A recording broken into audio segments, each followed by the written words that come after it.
Austin 316 says I just whipped your ass. And what's it gonna do? It doesn't matter how you're doing. Woo! Wheeling, dealing, limousine right, jet flying. Can you dig it, sucker? Would you please shut the hell up? You don't know what hard times are, Daddy. The cream will rise to the top, oh yeah. Oh, yeah. Look at the human rumble. What up? Welcome to episode 165 of Keep the Kayfabe. I'm Mike, sitting here with my boys, ready to talk some wrestling. Boy, oh boy, the NBA Finals are done. Shout out to the Florida Panthers for winning the Stanley Cup, so hockey is wrapped up. The Hershey Bears in the AHL won the Calder Cup, so it's kind of one of those sad times of year when baseball is the only sport to watch, which kind of stinks, but fear not, my friends. This is a wrestling podcast, and it is peak season. And I do mean peak, right, Matt? Absolutely. Yes, for wrestling. And we got a hot pay-per-view coming up in Forbidden Door coming up this Sunday, is it?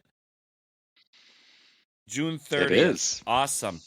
So that'll be fun. We'll have something to watch. But you know what that means. We are ready for another Keep the Kayfabe world-famous prediction show. Exactly. This is what makes this show a lot of fun. We organize a game based off of the pay-per-views that AEW puts on for us. And we'll explain the game right after we introduce the fellas really quick over here, okay? So Steve isn't around. I think he's got family in town that he has to entertain. So he does. That's really nice. Family man that he is. Sophisticated and a loyal human being. So shout out to Steve. Love you, buddy. Miss you. But yeah, we'll catch you next time. But he's got a buddy, and his name is Gary Williams. What up, Gary? How are you? Yeah. Hi, guys. Oh, my God. Hi, guys. Oh. I'm here. I wanted you to know that this podcast, I'm so proud of you, Mike, because you are the winner. You were the winner, and we like winners. We love winners here on the Learning Tree, and I just want you to know that you inspire me every day because you finally won.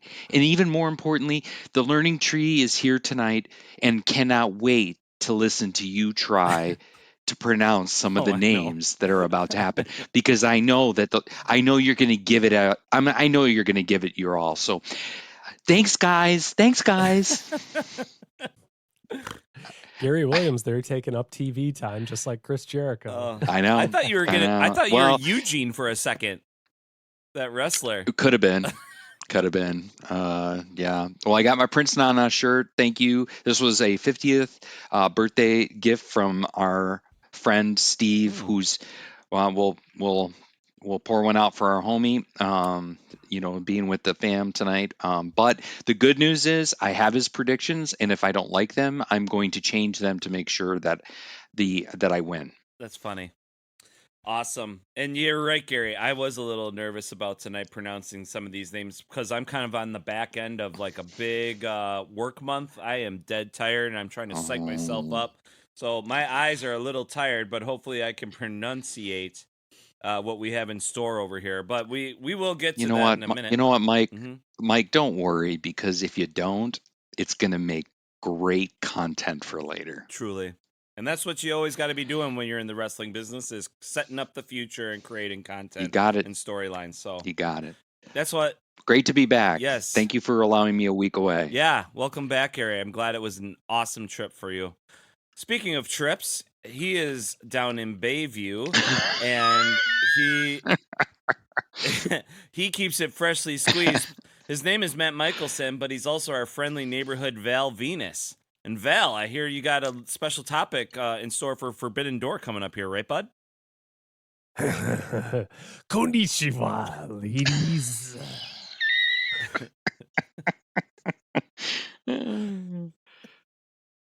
The Big Valboski's coming to you tonight from the land of the rising sun. And here in Japan, the sun isn't the only thing that'll be rising.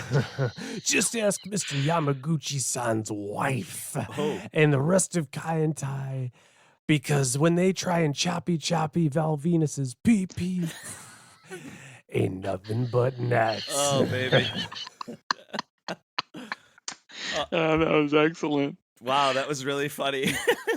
Well done, Matt. I dug deep into the Attitude Era for that one. That was good. Most of these every week I can't take full credit for, and just again another week where I have to thank Val Venus for making me smile at least once a week.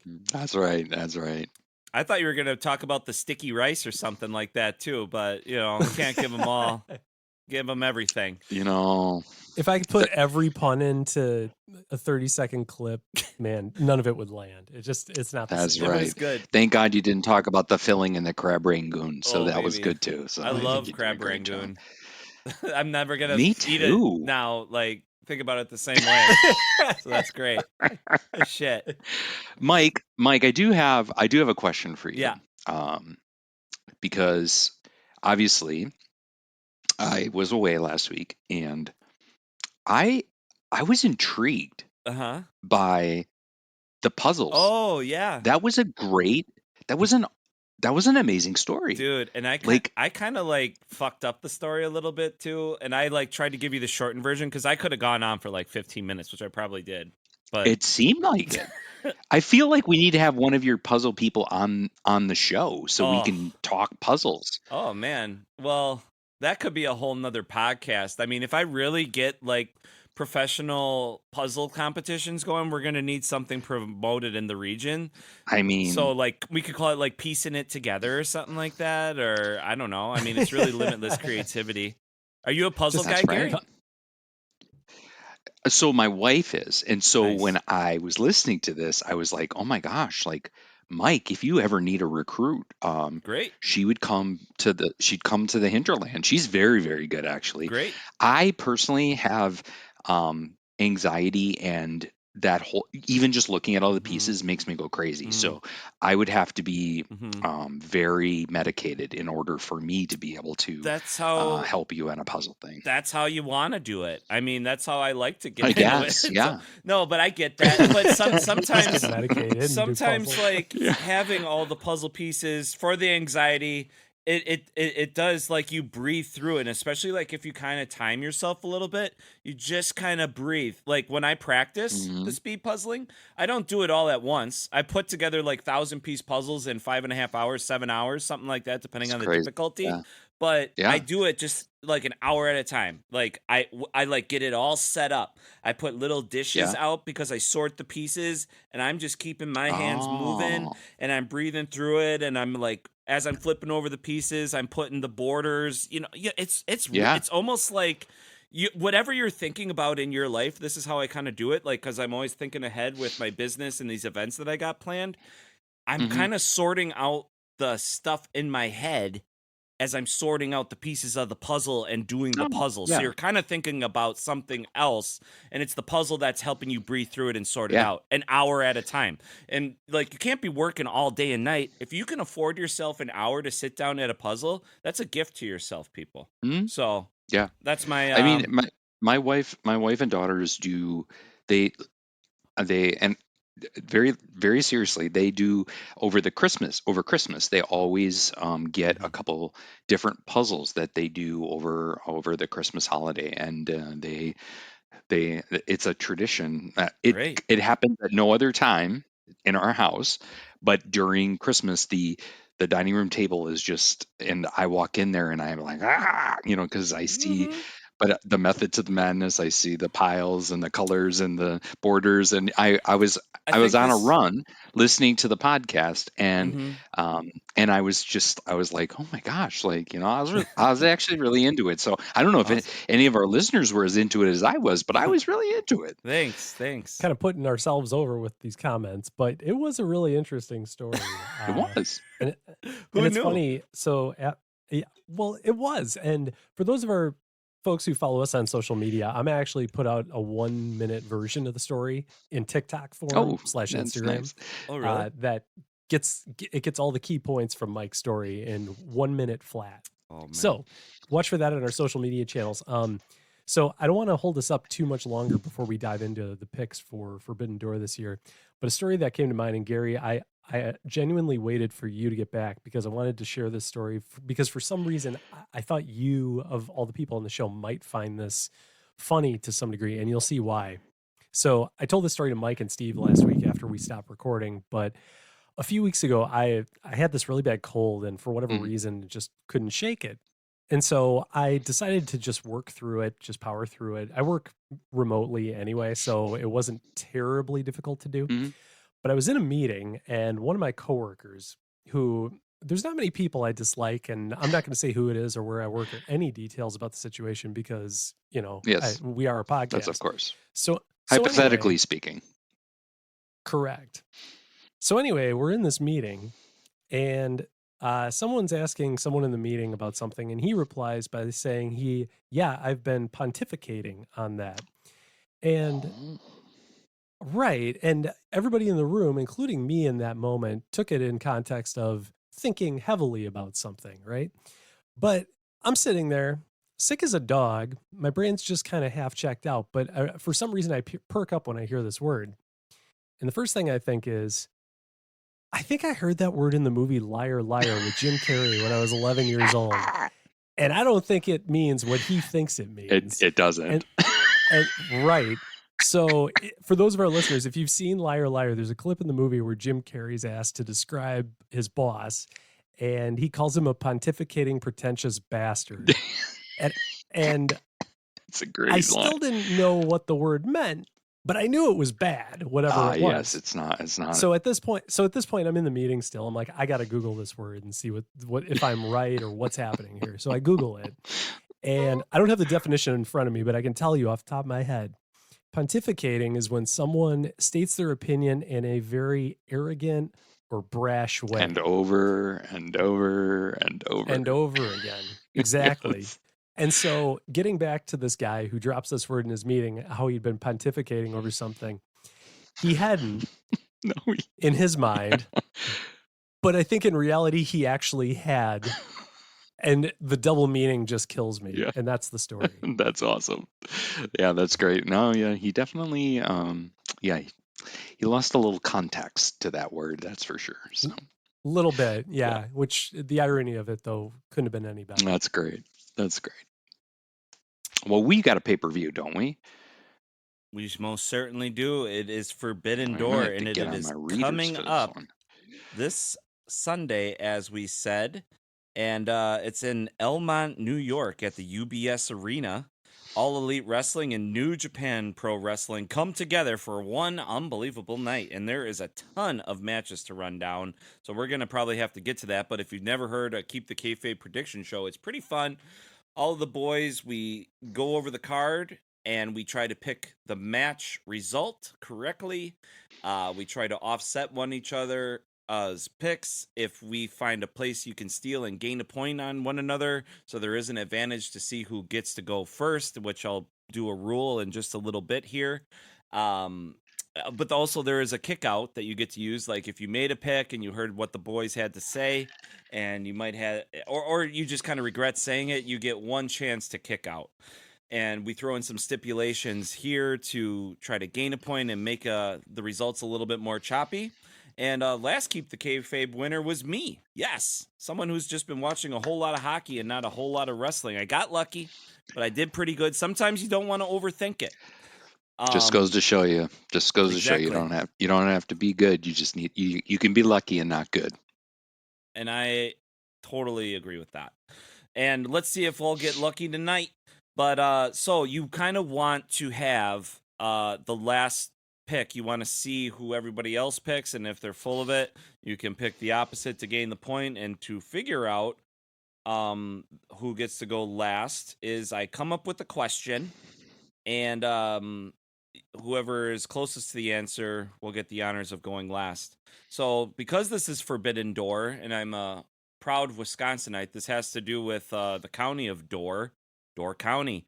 We're putting over Wisconsin here on the show. If we got a lot of listeners around the world, but there's this little place in Door County that a lot of tourists go, and it's beautiful. There's a lot to do there, but it's just on the sliver of Wisconsin. It's pretty cool. Look it up on a map. But Door County, as I said, it's very touristy. annually, how much money do you think Door County brings Oh. in tourism? And this, Wow. the population of this place, I think, is 30,000, or has an estimated population of 9,000.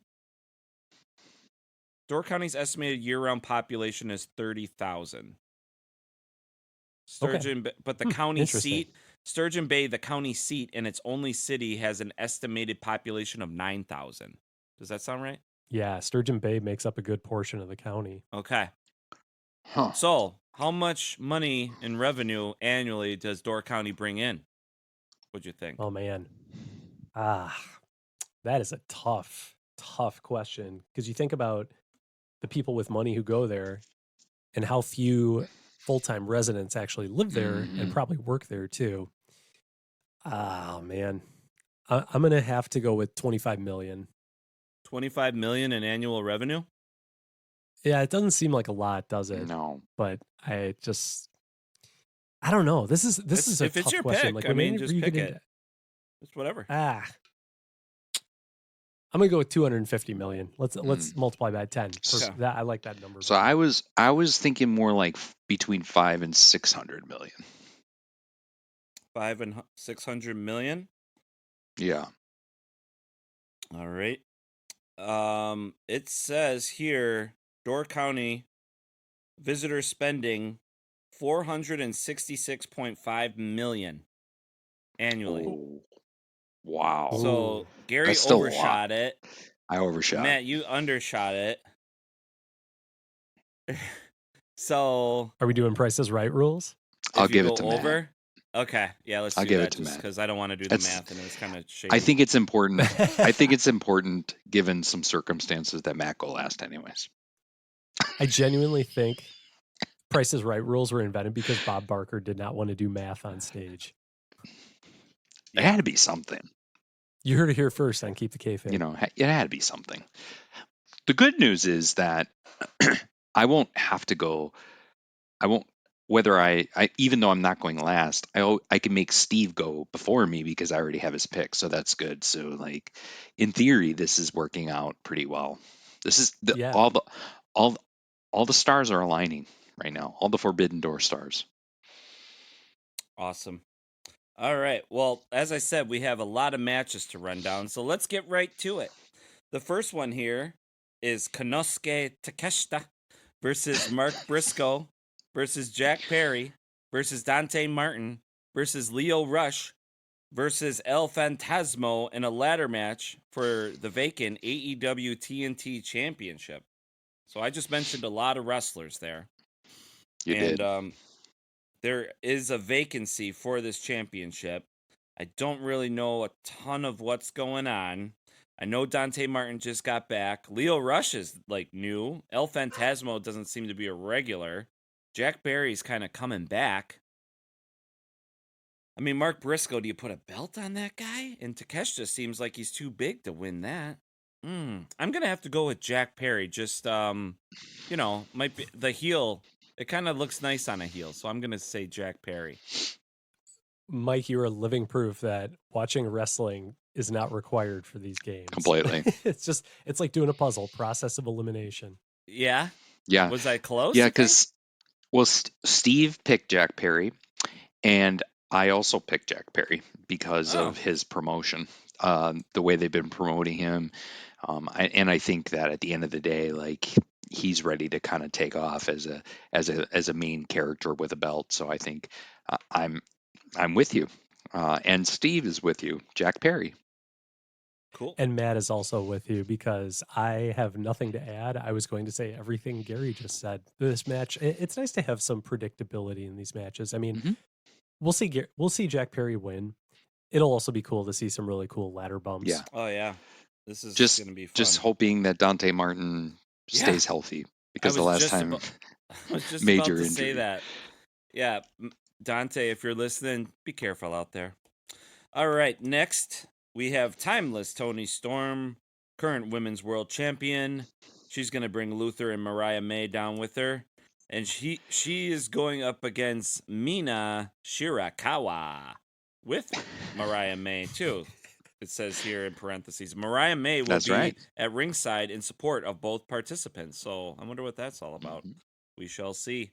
Yeah, there's a weird love It's like triangle it's going like a on love between triangle. the three of them. Yeah, agreed, Yeah. man. It's A very well done love triangle story, extremely actually. well done. Like, Yeah, they don't do it kind of like see ha ha. It's like genuinely Mhm. like they're doubling down, going all in on Yeah. this.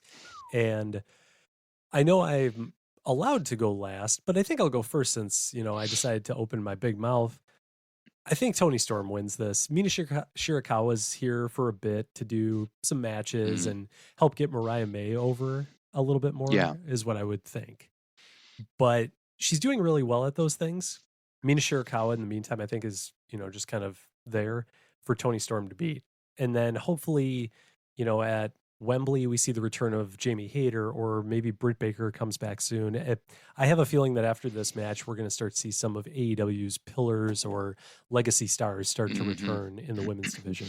Yeah, that's great. And that's a great take, man. And I also think to some degree, like, Toni Storm's just been on a roll and she's just got a great character. There's no reason to take the title away from her at this point.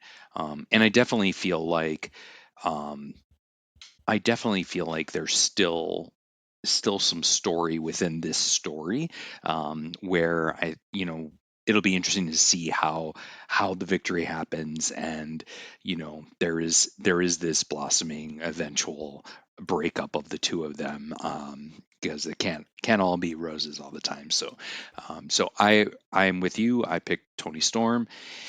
And then Steve says, I think Toni Storm wins. Maybe Jamie Hayter finally shows up to challenge her at Wembley. So he's hoping for a Jamie Hayter sighting, but he also picks Toni Storm Okay. in Yeah. absentia. And I like Toni as well. I think she's doing a great job. I mean, this is some of her best work. They're going to ride it out a little bit. So, yeah, let's go, Toni. All right, let's keep her moving over to the next match, which is also a ladies' match. AEW's Mercedes Mone versus Stephanie Vaquer. Is it Vaquer? NJPW? New Japan gal? You got it. Vaquer? Hardly knew her. She's not. Vaquer? I hardly knew her. Yeah. So a little bit of background on this match, because Mike did ask the question. So I believe it's Stephanie Vaquer, I think so. is, I believe, the New Japan Strong Women's Champion right now. But I think she's based out of CMLL out of Mexico. Yes. And so Mercedes actually showed up there recently to sort of cross promote this match coming up at Forbidden Door. And the match is title for title. So if Stephanie wins, she gets the AEW women's title. If Mercedes wins, she gets the New Japan Strong Women's title, which is actually the title she lost that put her on the shelf for about a year and ended up being the catalyst for her coming over to AEW. But that's a lot of backstory. If I had to pick one of these two to win, I can't imagine Mercedes not winning. AEW spent way too much money bringing her in, promoting her. They're clearly putting all the belts on her, one belt at a time. And she's the best person to do it with. So Stephanie Vaquer, I'm sure will put on a fantastic match. I can't wait to see someone wrestle that I haven't seen before. That's part of the excitement for pro wrestling now. But yeah, I think it comes down to Mercedes Moné. I think this has got real potential to be a great match. And yet in the same token, I think it also has a great potential to be kind of like the rising of Mercedes again, because to get a title that she had unceremoniously lost, I think it'll be a great story. So I think she wins both titles as well. But I also think it's going to be a banger match, and which is needed for what I think for the continuation of the women's division. And so, Steve also has Mercedes winning as well, both belts. Alrighty. Well, Mike, I hope we've painted a clear picture for you. I know. I think Mercedes has just, you can't really give her first loss this soon after she's entered the company, especially Miss Vaquer. So, yeah, I'm going with Mercedes as well here now. And I'm looking forward to, like you said, Matt, seeing somebody new that I haven't seen wrestle. I bet it's going to be really, really good. Let's move it along. It is the Learning Tree, Chris Jericho and Big Bill and Jeff Cobb with Brian Keith versus Samoa Joe, Hook, and Katsuyori Shibata. It's a trios match. And Sounds good. yeah, I mean, there's some good wrestlers in here, minus the honey baked ham, as we're feeling about him right now. But I gotta I don't. say, it isn't as bad. Like it is actually so over the top corny that it's actually not terrible. Like I hate to even admit that about the honey baked ham. I do think that there's a lot that they can do with this, and I really do like the way they actually built this story and kind of the stories within the stories, the Chris Jericho, Big Bill, and the Bad Apple getting together. Jeff Cobb is an amazing wrestler, so that'll be fun to see him in a match. And then the other side story is Samoa Joe and Hook, right? And that whole kind of thing going on there. So, so I definitely think this is this to me is a bit of a toss up because I would love to say that it's cut and dry, but I'm not 100% certain. This is definitely a difficult pick. Now, Steve goes with the learning tree, and I'm gonna go. Actually, this one's a tough one. Matt, I don't. I'm struggling on this one because I can see a lot of different ways of this going. But the thing that I don't think they can survive much longer with is if the learning tree loses, because Right. they've been kind of losing. So I see the learning tree winning it as well. Right. Yeah, and that was my logic too. Like, because I mean, Jericho reinvents himself all the time, and Mhm. this is one. Just just think about it. Just in AEW alone, he's reinvented like his gimmick. I don't know, close to a dozen times, I would say. And Yeah. they always have to have their one day in the sun, and this kind of would be the match up against this combination of opponents, which is kind of like it's cool. It's almost like a old school Survivor Series match where you get like these good It is a little bit. singles You're right. wrestlers all together, no real chemistry, rhyme or reason, and this stable is the only thing that they. So I'm going with the learning tree right here, just on that basis alone, as you said too, Gary. I'm having a really hard time disagreeing with you guys. I feel like this one, frankly, Gary, I'm in the same boat as you. I could see there being a lot of different ways this could go, like depending on which team wins. I think Hook and Joe and those guys could use a win. I think they've lately been proving that they can get over as sort of a comedy act in a way. And I don't even know how to describe it. It's almost like buddy cops or something where it's like, let me show you the ropes, kid. Yeah. That's sort of the vibe I get between Joe and Hook. And Katsuyori Shibata is just the wild card comic relief element to all this. But somehow the three of them work. I think they need to win because otherwise it's like, what's the point of them being together? They're just losers who lose. But at the same time, the learning tree gimmick, like if Jericho and his flunkies don't win, like how is that ever getting them over? I mean, you make a good point. They already are hated by the fans for meta reasons and storyline reasons. And it just, I don't know. This one honestly is a tough call for me because I don't think either outcome is good for one team. So despite all that, I'm just going to go with the crew. I'm going to go with the learning tree. All right. Should we overthink it some more and see who gets the pin on who? Because we're all kind of in agreement so far on all of these picks right now, and I want to create a little chop. So I'm going to say Shibata gets pinned by Big Bill. Same. That's what I was going to go with too. But I have to pick something different, don't I? Otherwise, it's not interesting. I would say Jericho always takes the fall. I don't know though. He's really been sticking it to the fans lately. Like, what what more could he do than put himself over? I think he gets the pin, and he pins Shibata. All right. Gary, do you want to make So- Steve picks for him first before revealing your good pick? Yeah, I think he would go with. I mean, there just doesn't. This again is just a weird combination. I cannot see Joe getting pinned.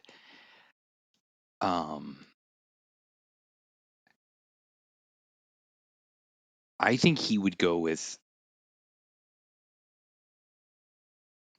I think he would go with Jericho and Shibata, to be honest. Okay, I'll write it down.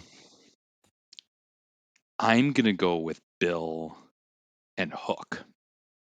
Okay. That's a good pick. All That right. feels right. I don't know why, but it feels right. All right, cool. There's some good diversity there. Let's go. To be honest, as hard as this match was to pick, it won't be hard to not watch. I mean, it may, I hope it's amusing and I hope it's good. But I don't know. Well, thankfully, we Normally have the one. ladies' matches are the piss I break, know, but but not not this time. this time. This is definitely a rough one. Well, the next one's definitely going to be good. It's Zack Sabre Jr. versus Mhm. Orange Cassidy. Man, two technicians in the ring, and two guys that, yeah, they'll put on a treat for us. I mean, Orange Cassidy seems like he's on a hot streak right now, right? No, he just recently lost, didn't he? No, I mean he's orange. He's like this invincible kind of whatever, and it's kind of gone back and forth. I mean, Steve. It's interesting because Steve in his grumpy potamus normalcy was anti-orange and anti-Moxley, and yet he picked Orange Cassidy, and his direct quote was "fucking awful" because Sabre Jr. is 1,000 times better. So Steve picked Orange Cassidy. I actually am going to pick Zack Sabre Jr. and here's why. I think that Trent Beretta makes some sort of return and interferes in some way that creates a discombobulation, because I think the one thing about this show that is hard is when New Japan or CML really just they never seem to get a good win, and I just feel like Zack Sabre Jr. needs to win this. I agree. That's I'm a going to good go pick. with Zack Sabre Jr. as well. And just to clarify, Steve picked Orange. He did, but Okay. it's his grumpy logic of he always wins. So it's like he'll be happy if Zack Sabre Jr. He loses. wins because Yes. Orange lost, but if Orange wins, he'll be happy that he got the point. Yeah. Matt, who do you got? That really is where he's coming from. And I'm going to end up siding with Steve on this. I'm also going to go with Orange Cassidy. I don't disagree with anything Gary said. I think Zack Sabre Jr. deserves the win and probably should get it because you're spot on. There's a lot of backstage politics between the promotions as far as who can look good, who can look strong. That is a struggle of doing these crossover type pay-per-views. And Cassidy's had a million wins. He could easily afford a loss here. I can't picture him losing to Zack Sabre Jr. I think ZSJ actually was able to submit Kyle O'Reilly this week on Dynamite. So he's going into this looking strong, which wrestling philosophy and logic tells you he might actually lose on Sunday. So yes, yeah, why not? Orange Cassidy wins. It is definitely, Matt, the formulaic wrestling would tell you that Zack Sabre Jr. going into this is, already went strong. So, but I think it's just really, this would be one of those where I think it would be really shitty of them to dump on Zack Sabre. I really do. I mean, like, because when you look down this card, there's only maybe one other place where New Japan can get ahead, and the rest of it they're just fodder. And so it just kind of, I don't know, it would leave a bad taste in my mouth if Orange won. So, but history has always shown itself to be in his and another one of our friends' favors always. Alrighty. Yeah. Well, and there's a lot of AEW wins that we're lining up so far right now. So I think Zack Sabre Jr., we got it. That would be a match where they want to look like New Japan guys are strong. So, yeah. Well, these are two New Japan guys kind of here. It's Jon Moxley. He's the singles match for the IWGP World Heavyweight. He's the champ right now versus Tetsuya Naito. Tetsuya. How do you say this one? Keep trying. Tetsuya? You're doing great. You're close enough. You're doing We'll call great. it good. I think the strategy to this is to say it so quickly that he's like, what'd he say? And then if you can nail the kind of the last syllable of the last name, it's close enough. Mike, Tetsuya there's an old Naito. adage. Mike, there's an old adage, fake it till you make it. And Oh, God, that's my credo. I know. Other than We our made other it to the credo. internet. We did. All right. Well, you know Jon Moxley's my boy on pay-per-view, so I'm just going to go to Jon Moxley and just keep it simple because his name is easiest to say, and I already butchered the other dude's name enough. He hates my guts, so please don't assault me, Mr. Tetsuya Naito. So Steve, unless he's taking a break, but it may as well always fucking bet on Moxley. So he picked Moxley to win. He loves my logic. He's with. So now I can't do it. Like I cannot. If they don't, I think Naito has to regain the championship on this card and take it back to Japan. Like I just don't think. I think it will look really horrible if they don't do that because Moxley won it over there. If Naito doesn't win it over here, I'm like, what is going on? Like he's got to come out on this one. So I'm all in on Naito.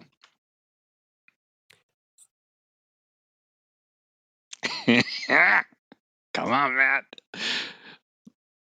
I get to go last. I want to hear what Mike thinks on this one. He already picked Moxley. Oh, he did. Right off he like threw it out there, threw the gauntlet down. Literally a 3-second monologue, and Moxley wins.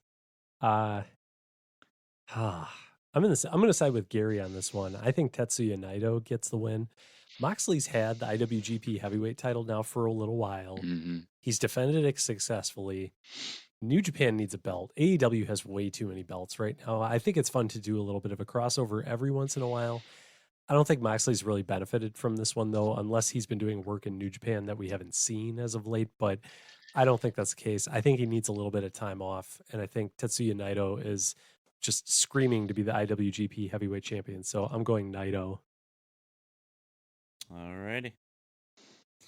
Awesome. We didn't convince you, Mike. We didn't convince you. No, not enough. Not enough. If I can't say the guy's name, I'm not picking him. That's the logic. No, that's fair. That's fair. That's like in the March Madness tournament. If you like the mascot, you pick them. Like that's the same kind of thing. Like, and it works for lots of people. So, good. And it worked for you last time until you make it. Yep.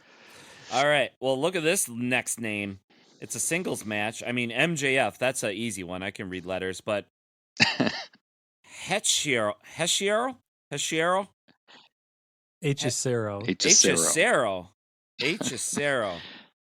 From CML.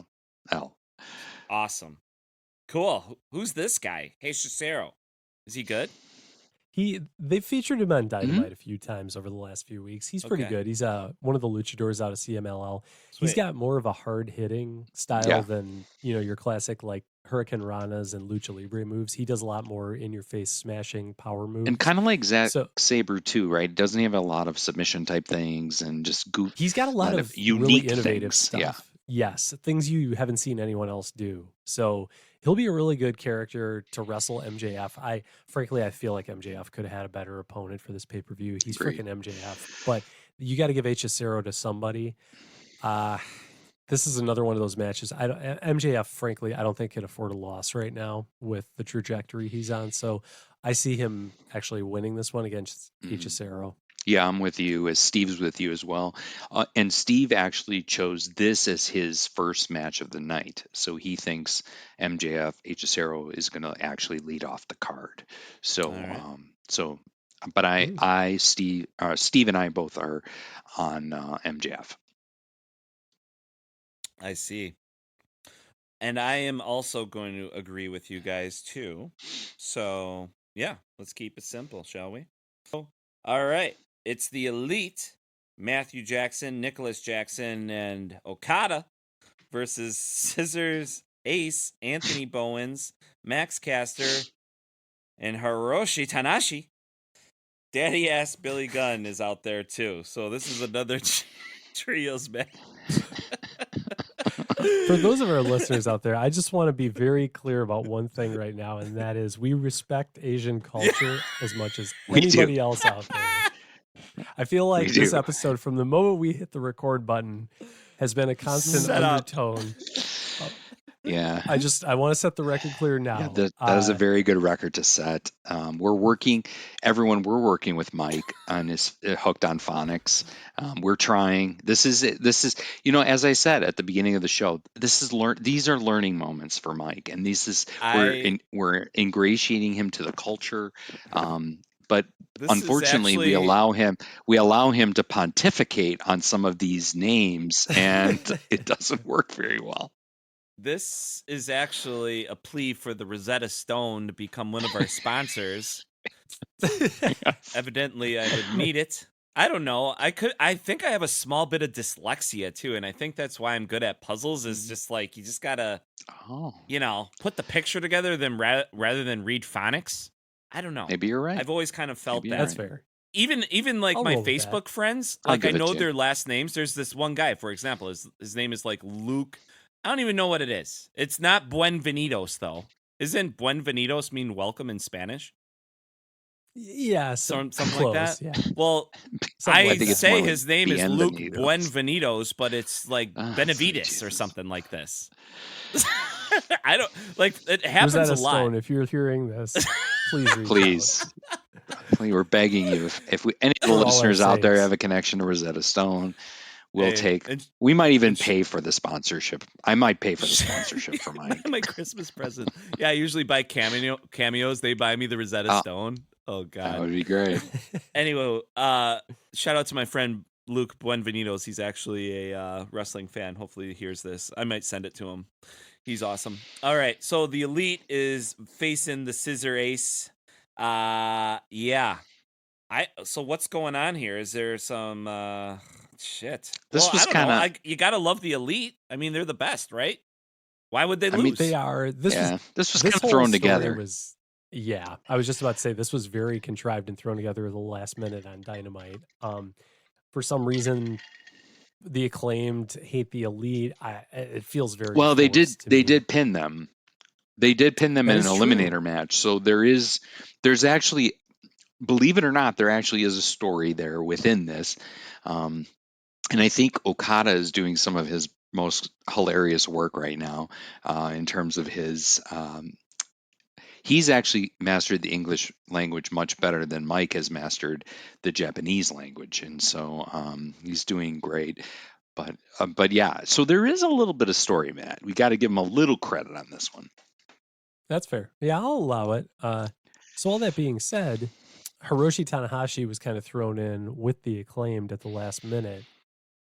I mean, Gary's right. The Acclaimed did have a win over the Elite as of late.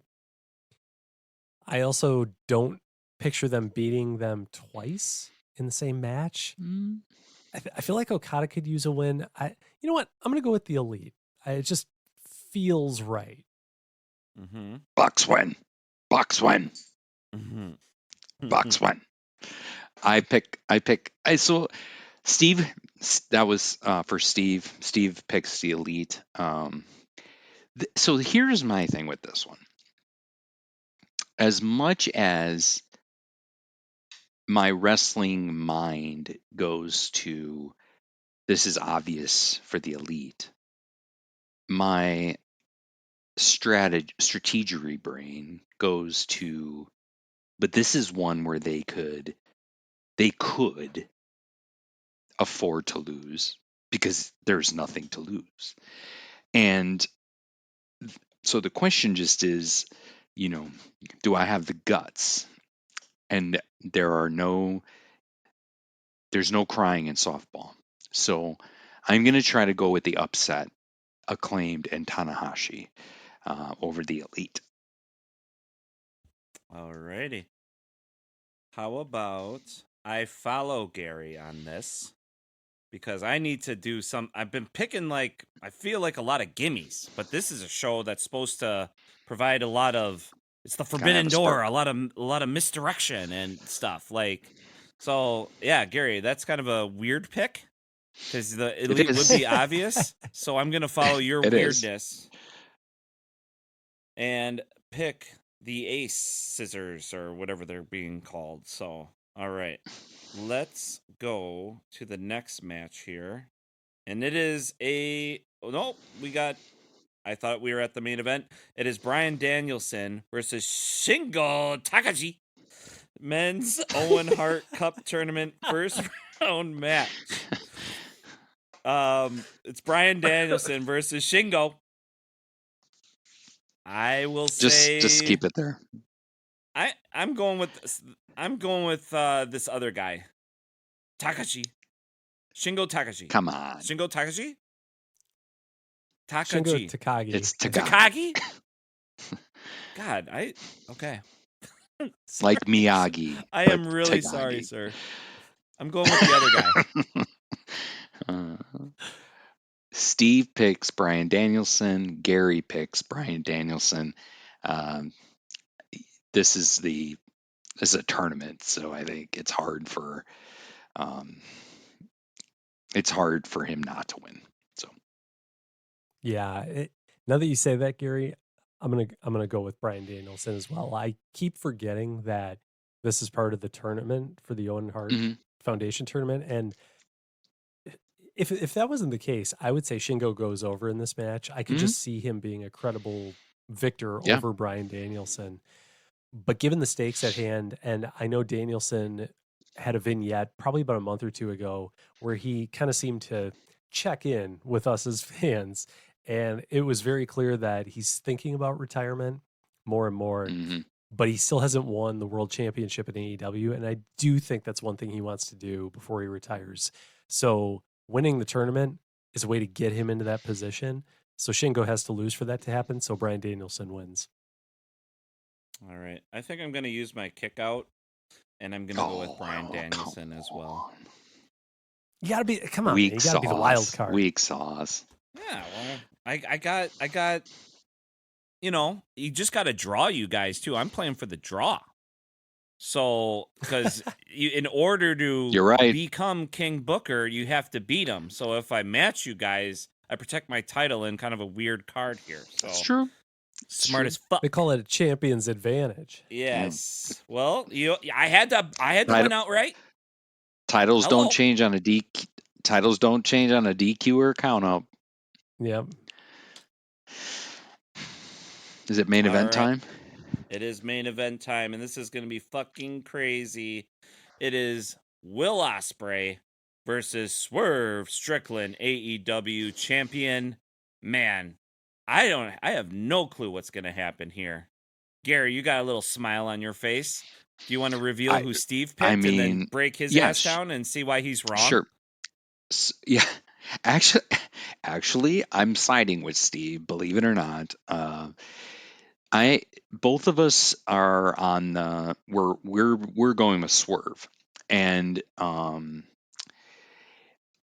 I struggle with that because I think that this is another one where you truly can write a story in either direction. Ospreay being this double belt champion going into All In and Wembley.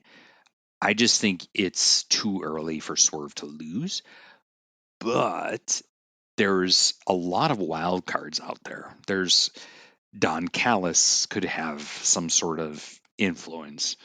Hangman Adam Page is out there, and even though he's quote unquote injured, he easily could create some issues. So I definitely don't think this is a gimme, but I'm going with Steve's going with Swerve, and I'm going with Swerve under the with the asterisks that it's going to be wonky. Like there's going to be something wonky that happens that makes the story continue. I don't think there's any way you could have this match without shenanigans. I think Will Ospreay's been teasing leaving the Don Callis. What name am I saying? The Don Callis family for some time now. And there's definitely some tension there. I see, like you said, Gary, I see Don Callis getting involved somehow, and maybe other members of the family too. Maybe it leads us to a classic AEW post-match beatdown. Oh, I don't know. I can't believe it. But you That's can't great rule out the booking. post-match beatdown. That's great booking. That's classic Dynamite. Vintage Dynamite. Vintage Dynamite. So all that being said, I think we're going to have 3 of the same vote on this one. I'm also going to go with Swerve Strickland. I do see Ospreay winning the world title this year. He's got it. The guy's undeniable. Mm-hmm. I think on this night, something happens. He loses the match, but it sends his path off in another direction that ultimately leads us to Wembley. And keep in mind, they only have about a month and a half to go until Wembley. So not a lot of time to build that storyline unless they already have it mapped out. I do think it would be really cool, though, if it was a lot of twists and turns over the next 2 months, I would say. So there's also the Swerve. the MJF wild card, which he's been kind of stood up by Ospreay and kind of shown up. And I think that going back to this, I will say that while it doesn't change, my feelings that Swerve's going to win, the interesting piece will be that the pun intended, the swerve that comes out of this, and where these guys get spiraled off into the next iteration. I think that will be fun to watch, and I definitely think A, it'll be a banger match, and B, I think there's tons of potential from a story perspective, and I hope that AEW comes through with a compelling cliffhanger at the end of this. Mm-hmm. And I love Will Ospreay, and I think he's the best. I just don't see Swerve losing this for all the reasons you guys mentioned. I want Will Ospreay to win, but yeah, I think this is just the start of something magical. So, and we might see that maybe a year from now, maybe 9 months from now. We don't know, but that's why you got to tune in on Sunday, and you want to tune in. I think there's like 4 matches beforehand, but we don't really count those. But there is one match that we do count, and Steve already put in his pick of MJF leading off the night. Mm-hmm. This is a very important point because there's not a lot of diversity in our picks. So this could be the pick that wins you the championship. Mm-hmm. So make it count, boys. What is going to be the first match of the night? Gary.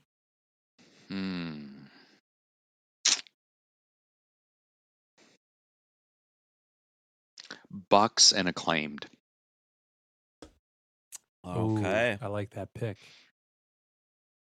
Alrighty. That's a good one. Now I have to go. I think it's going to be that ladder match with all those guys flipping around. 6 guys. So I'm going Jack Perry winning that, and I'm saying that's your lead match.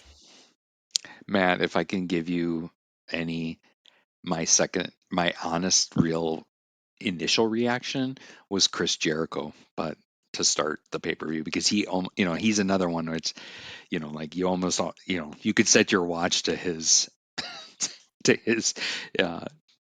him starting pay-per-view. So for whatever it's worth, that was my second pick. that was my third pick in my head after you just stole my first pick and Mike stole my second pick. My third pick was Jericho kicking off the show. But with this new learning tree gimmick, I feel like booking himself or Tony booking himself in the number 2 spot just like is the ultimate meta heat for him. Like he would love to do that because he's had so many interviews where he's bitched about being in the number 2 spot. So I could definitely see that happening. I don't know that he's the opening match. You know, you think about these AEW pay-per-views, I feel like they intentionally bookend it with a really hot start and a really hot or emotional finish.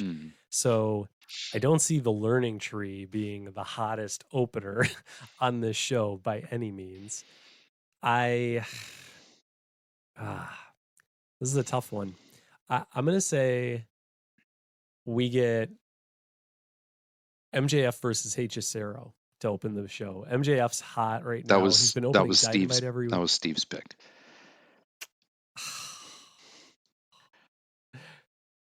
Well, Steve's not here, so I'm taking it from him. You're going MGF also? MJF versus Hechicero. No, he's taking it from Steve. He's trumping I'm taking Steve. it from Steve. I'm going to give Steve. Steve. All right, I'm going to give. Steve the no. I'm going to tree. give Steve Moxley. I'm gonna give Steve Moxley. Ooh. Dude, he is going to be punching his. If he's listening to this in the car, his airbags might erupt from punching his steering. Be like, what the hell? He got railroaded by his buddy. I can't, dude. I can't. You gotta. Matt took it. Like, Matt fucking him? Matt has honors. He's the last guy. Must be present to Must win. be present to win. All right. If I hadn't said anything, then previously it could have easily. That's great. I actually think the Moxley title match is not a bad start either to the show, so it'll be interesting. It'll be interesting to see how they start it. Okay, cool. Well, we're just gonna have to tune in and see how this all shakes out. It's Forbidden Door this Sunday, and boys, it's time for us to head to the door. It's been a late one here. We appreciate you guys and gals listening to around the world.